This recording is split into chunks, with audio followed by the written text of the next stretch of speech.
என்னடா ஆபீஸ் முடிஞ்சிருச்சா? ஒன்றும் பிரச்சனை இல்லையே? என்ன பிரச்சனை? இல்ல, நீ பாட்டுக்கு சிங்கப்பூர்ல இருந்து சொல்லாம கொள்ளாம ஓடி வந்துட்ட. இப்ப மறுபடியும் அங்க போய் வேலைக்கு சேர்ந்திருக்கியே?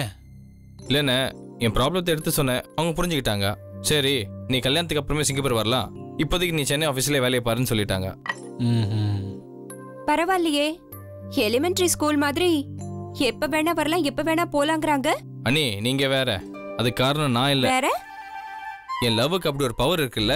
பாரா, பின்ன ஆபீஸ்ல இருக்கிற அத்தனை பேருக்கும் 2-3 லவ் ஃபெயிலியராவது ஆயிருக்கான்.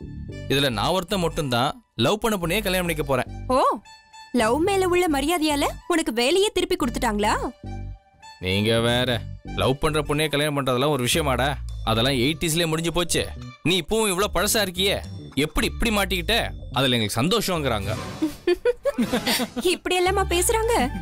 அட நீங்க வேற, அதுக்கு தான் பார்ட்டியே வேணுமா? டேய், கல்யாணம்னா எல்லா ஆபீஸ்லயும் பேச்சுலர் பார்ட்டி கொடுக்கறது வழக்கம் தானே? ஆமாண்ணே, வைக்கணும். அதுக்கு தான் என்ன பண்றதுன்னே தெரியலையே.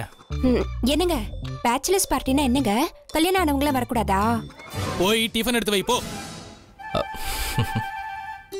ஏன், நான் தெரிஞ்சுக்க கூடாதா?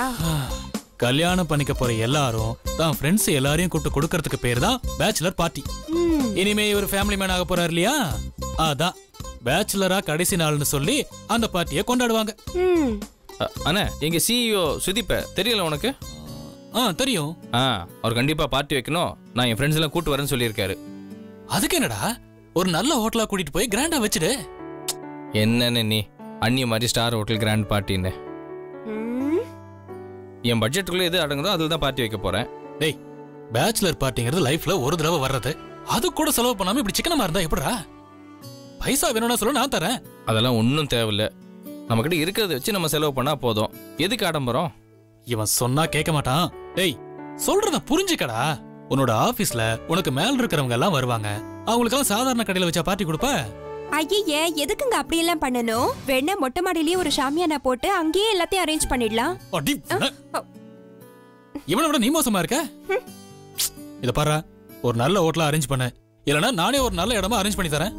சாரி அண்ணே, நான் திரும்ப அதே தான் சொல்றேன். நம்ம கிட்ட என்ன வசதி இருக்கோ அதை வச்சுதான் வாழணும்னு நான் நினைக்கிறேன். அதுதான் சரின்னு எனக்கு படுது. யாரா இருந்தாலும், அண்ணனா இருந்தாலும் சரி, திவ்யாவா இருந்தாலும் சரி, நான் யாருக்காகவும் இந்த மாதிரி சின்ன சின்ன விஷயங்களை மாத்திக்க மாட்டேன். அதை புரிஞ்சுக்கிங்க. அண்ணி, பசிக்குது, டிஃபன் எடுத்து வைங்க, நான் ஃபேஸ் வாஷ் பண்ணிட்டு வந்துடுறேன்.